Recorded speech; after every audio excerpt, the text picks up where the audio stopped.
हमारे YouTube channel ग्रह गोचर में आपका स्वागत है। इस चैनल के माध्यम से हम सनातन धर्म और संस्कृति से जुड़ी रोचक जानकारियां आप तक पहुंचाते हैं। तो हमारे चैनल को सब्सक्राइब कीजिए और रोचक जानकारियों का आनंद उठाइए। आज हम बात करेंगे चंद्र ग्रहण की। सोशल मीडिया से लेकर न्यूज़ चैनलों तक इस बात की चर्चा जोरों पर है कि कार्तिक शुक्ल पूर्णिमा यानी 30 नवंबर दिन सोमवार को साल 2020 का अंतिम चंद्र ग्रहण लग रहा है और ये कई राशियों के लिए अनिश्चयकारी साबित होने वाला है। लेकिन हम बताएंगे आपको इस चंद्र ग्रहण का एक एक पहलू, जिसे जानकर आपकी सभी चिंताएं दूर हो जाएंगी। दरअसल कार्तिक मास शुक्ल पक्ष की पूर्णिमा यानी 30 नवंबर को लगने वाला चंद्र ग्रहण उपछाया चंद्र ग्रहण है। इस तरह के चंद्र ग्रहण में जब चंद्रमा पर पृथ्वी की छाया न पड़कर केवल पृथ्वी की उपछाया ही पड़ती है तो इसे उपछाया ग्रहण कहा जाता है।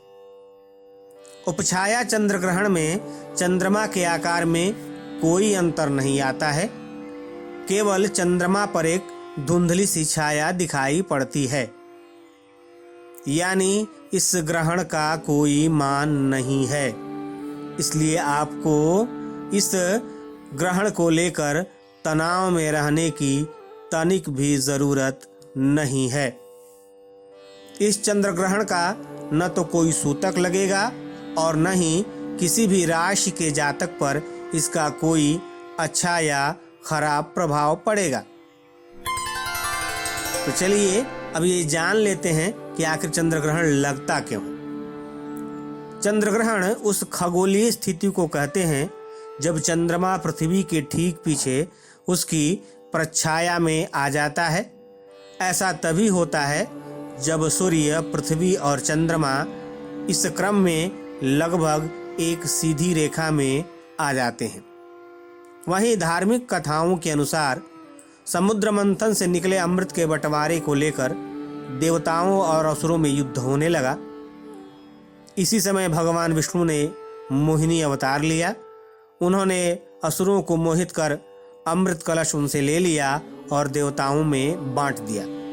देवताओं की इस चाल को राहु नामक असुर ने समझ लिया। राहु ने देवता का रूप धारण कर लिया और देवताओं के बीच बैठ गया। इस तरह उसने भी अमृतपान कर लिया। लेकिन तभी सूर्य और चंद्रमा ने राहु को पहचान लिया। सूर्य और चंद्रमा ने ये बात भगवान विष्णु को बताई। भगवान ने क्रोधित हो राहु का सिर धड़ से अलग कर दिया। लेकिन अमृत के प्रभाव से राहु की मृत्यु नहीं हुई। उसका सिर और धड़ राहु केतु नामक 2 ग्रहों में बट गया और अंतरिक्ष में स्थित हो गया। राहु तभी से सूर्य और चंद्रमा से बैर भाव रखता है और समय समय पर उन्हें ग्रसता है। धर्म और संस्कृति से जुड़ी ऐसी ही रोचक जानकारियों के लिए देखते रहिए हमारा YouTube चैनल ग्रह गोचर।